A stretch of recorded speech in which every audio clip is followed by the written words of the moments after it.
London में मिले थे, वो दशहरे का दिन था। हाँ, तब वहां इंडिया हाउस में भी आपके स्वागत का सुअवसर प्राप्त हुआ था। बहुत समय बीत गया। आपने रत्नागिरी में हरिजन उद्धार का जो काम किया वो बहुत प्रशंसनीय है। हरिजन? हाँ, मेरे विचार से शूद्र शब्द का इस्तेमाल हमें नहीं करना चाहिए। उसकी जगह हरिजन कहना ठीक है। हरिजन तो हम सभी हैं। आप जिन्हें हरिजन कह रहे हैं वे शोषित हैं, पीड़ित हैं। मेरे विचार में जिस जाति व्यवस्था, कास्ट सिस्टम ने उन्हें इस दशा में लाया है उसे समाप्त कर देना चाहिए। नहीं नहीं, ऐसा करने से तो उलझनें बढ़ेंगी। कास्ट सिस्टम में मेरा पूरा विश्वास है। वो हिंदू धर्म से अलग नहीं है। 4 वर्णों में विभाजित ये व्यवस्था हिंदू धर्म का आधार है। वो नेचुरल है और जरूरी भी। छुआछूत इसके कारण पैदा नहीं हुई। वो तो हिंदू धर्म के माथे का कलंक है, उसका अंग नहीं। अगर वो हिंदू धर्म का अंग नहीं तो कलंक कैसे बन गई? छुआछूत को समाप्त करने का एक ही रास्ता है, कास्ट सिस्टम को मिटा दिया जाए। कास्ट सिस्टम में महान शक्ति छिपी हुई है। इसके कारण हिंदू धर्म बिखरने से बच गया है। बच नहीं गया है महात्मा जी। कास्ट सिस्टम के कारण हमारा धर्म, हमारा समाज समाप्त होने के निकट पहुंच गया है। जिन्हें आप निम्न जाति का कहते हैं, उन लोगों को अपने महान धर्म से अलग होने से बचाना है, और जो अलग हो चुके हैं उन्हें वापस लाना है। मैं भी धर्म परिवर्तन के विरुद्ध हूं, परंतु सदियों पहले जो दूसरा धर्म अपना चुके हैं उन्हें वापस लाने की कोई जरूरत नहीं है। उन्हें वापस आना भी नहीं चाहिए। सोच समझकर, भले बुरे का विचार करके अगर कोई व्यक्ति हिंदुत्व को अपनाना चाहे तो उसे वापस अपने मूल धर्म में आने की स्वतंत्रता क्यों न दी जाए? हमारे धर्म के लोग कुछ ऐसी परिस्थितियों में घिर गए हैं कि दूसरे धर्मों के अनुयायी उन्हें अपने बराबर आने का लालच देकर धर्म परिवर्तन पर मजबूर कर देते हैं।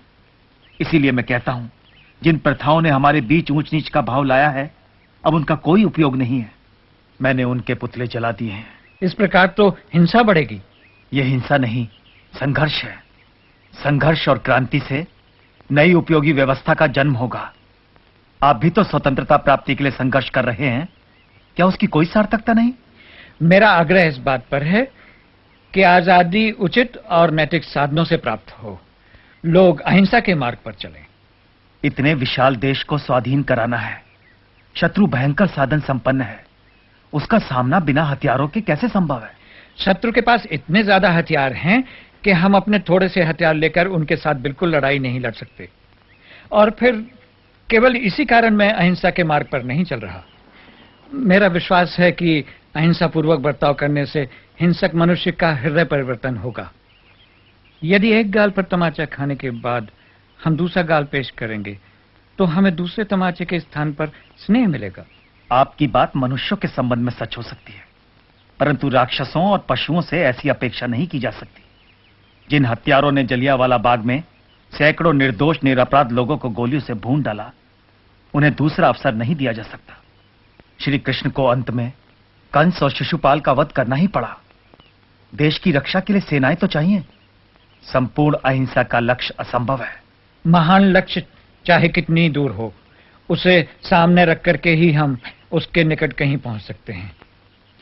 हमें उसकी ओर चलना है, उसी ओर चलना है।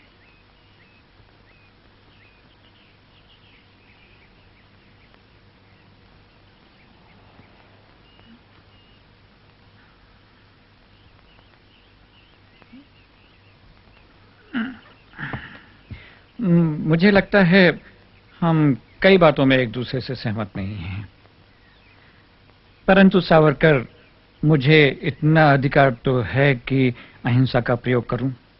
अपने निजी प्रयोग के तराजू में पूरे राष्ट्र को रखने से पहले राष्ट्र के हित और अहित की बात जरूर सोच लेनी चाहिए। मुझे आशा है हम फिर मिलेंगे और बातें करेंगे।